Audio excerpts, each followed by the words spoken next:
This is a story about a girl who was cast aside because of her face, a sister who stole her chance at healing, and the forgiveness that waited years to find them.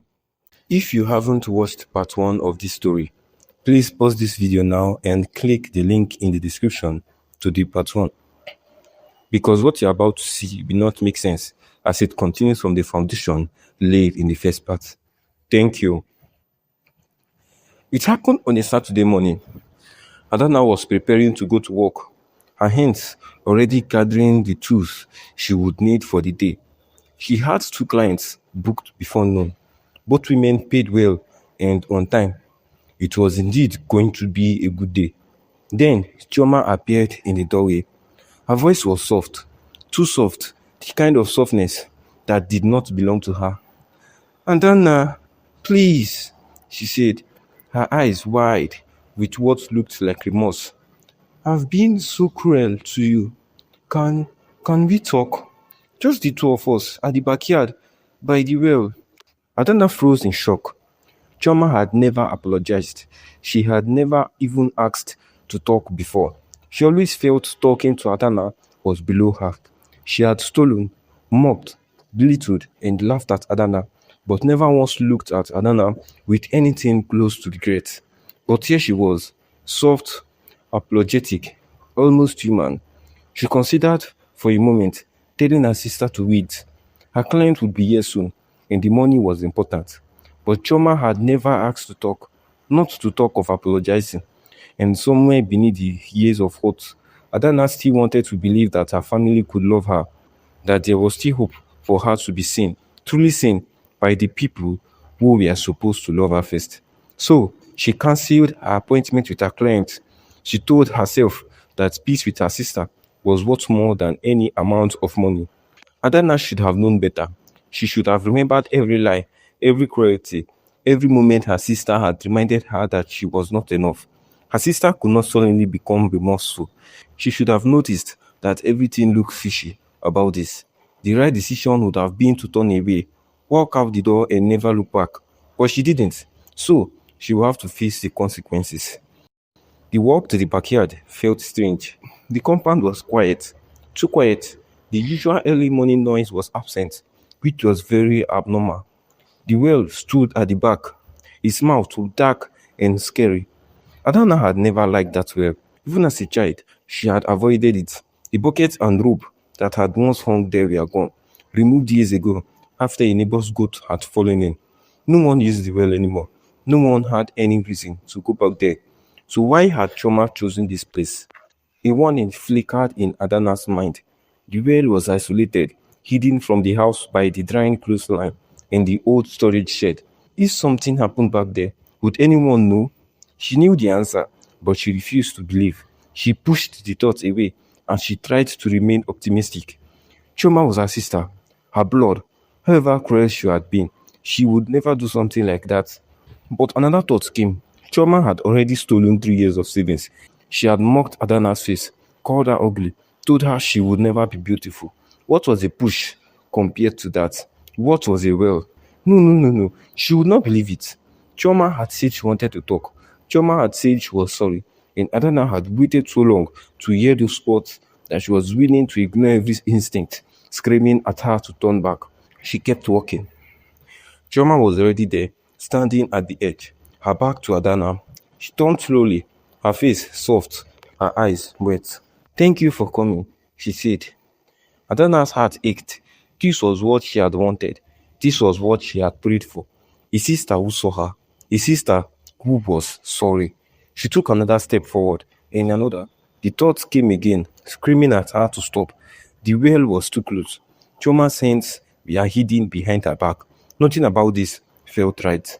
But Adana refused to believe.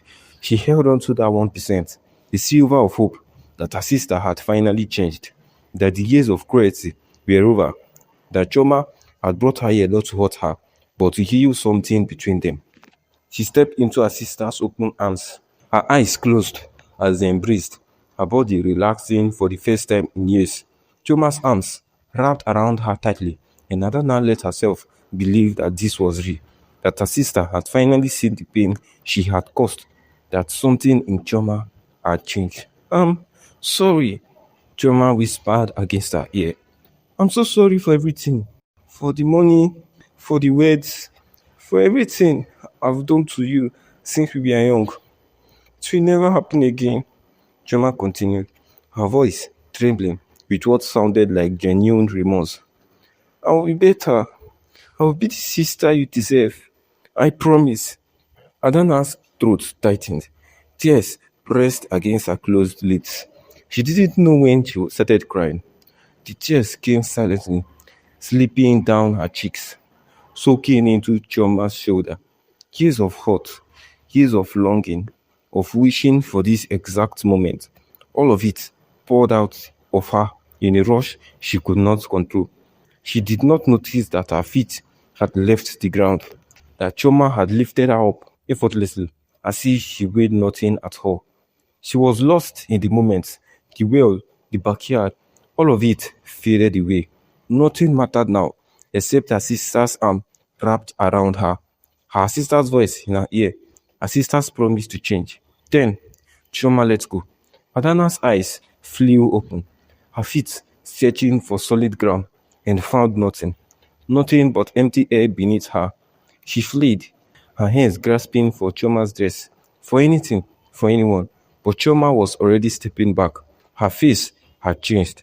The softness was gone. The tears were gone. In their place was a smirk, cold, satisfied, cruel. Goodbye, sister, she said, and everything went dark. The fall was fast and hard.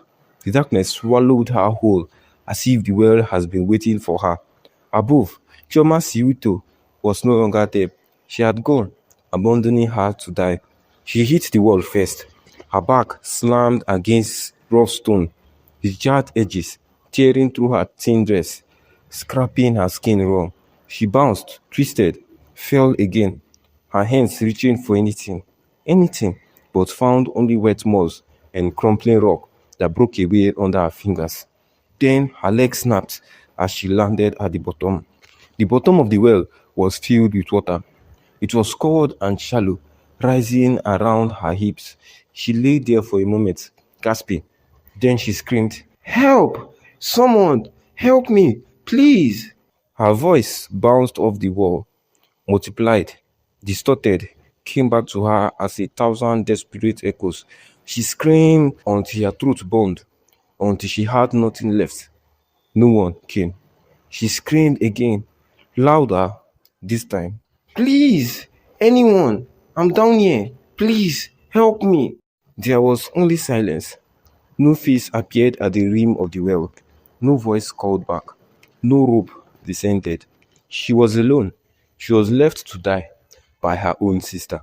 Then she broke down in tears. After living with her sister and mother for years, she had gotten used to crying, heartbreak, and sadness. But this felt different, as she never believed that anyone, especially her sister, would hate her so much that she would want to kill her. "Why?" she whispered into the darkness. "Why? Why do you hate me so much? What did I ever do to you? I'm your sister," she sobbed. "I'm your blood. How could you do this to me? I didn't ask for this," she cried, her hand reaching up to touch the stain on her face. "I didn't choose this. I didn't create myself. I was born this way. Why is that my fault? I never did anything to deserve this. I never hurt anyone. I never stole, never lied, never wished anyone harm. I just wanted to be loved. I just wanted someone to look at me and not turn away." She pressed her forehead against the wet earth. "Do you know what it's like to be looked at like you're a monster? To have children whisper behind your back? To have adults stare at you like you're someone that crawled out of a gutter?" Her voice broke. "I was a child. I was just a child. And everyone looked at me like I was already ruined. I just wanted to fix this," she whispered. "I just wanted to look normal, so mommy can be proud of me. So Chioma will be ashamed to call me her sister. so I could walk down the street without people staring. She closed her eyes. I worked hard from a young age. I saved every naira, every single one. I didn't buy anything for myself, not even once. I told myself that when this car was gone, everything would change. I told myself it would be worth it. She laughed then. I was so stupid. So stupid. Chioma took it all. 3 years. Everything I had. And she spent it on herself. Why? Why does she hate me so much? I never did anything to her. I never competed with her. I never tried to take anything from her. I just wanted to be better. I just wanted to be normal, like others. Never asked. I never asked for anybody's assistance or help. I just wanted to be left alone to do my thing. But he couldn't even let me be. And now, I'm here, at the bottom of a well, because my sister touched me. She closed her eyes. I just wanted to be loved. That's all. I just wanted someone to love me. She did not know how long she lay there. Minutes, hours. The light above her shifted, faded to grey, then to black. Night came. The cold crept into her bones. Her leg had gone numb. Her throat was raw. She had no more tears. She thought about giving up. Once again, the thought came to close her eyes and let the darkness take her. It would be easy, so easy. No more waking up before dawn, despite how tired she felt. No more hoping for a day that would never come. But deep down within her, something refused to die. A flicker, a spark, same thing that had kept her going for 3 years, that had made her stand up every time Choma knocked her down. She can't give up now. She opened her eyes, looked up at the circle of sky, now dotted with stars. I'm not dead yet, she whispered. Her voice was weak and barely audible. I'm not dead yet. She took a breath, then another, and she began to think about how to survive. Choma did not go home immediately. She stopped at the gate, smoothing her dress, fixed her face into a mask of concern, and walked into the compound with tears she had practiced in the mirror. Mother! Mother! Norma stood up from the sofa, irritated. What is it? It's Adanna, Chioma said, her voice trembling with fake grief. She's gone. I saw her leave with a man, a motorcyclist. They were laughing together. She had a bag with her. I think she packed her things. Norma blinked.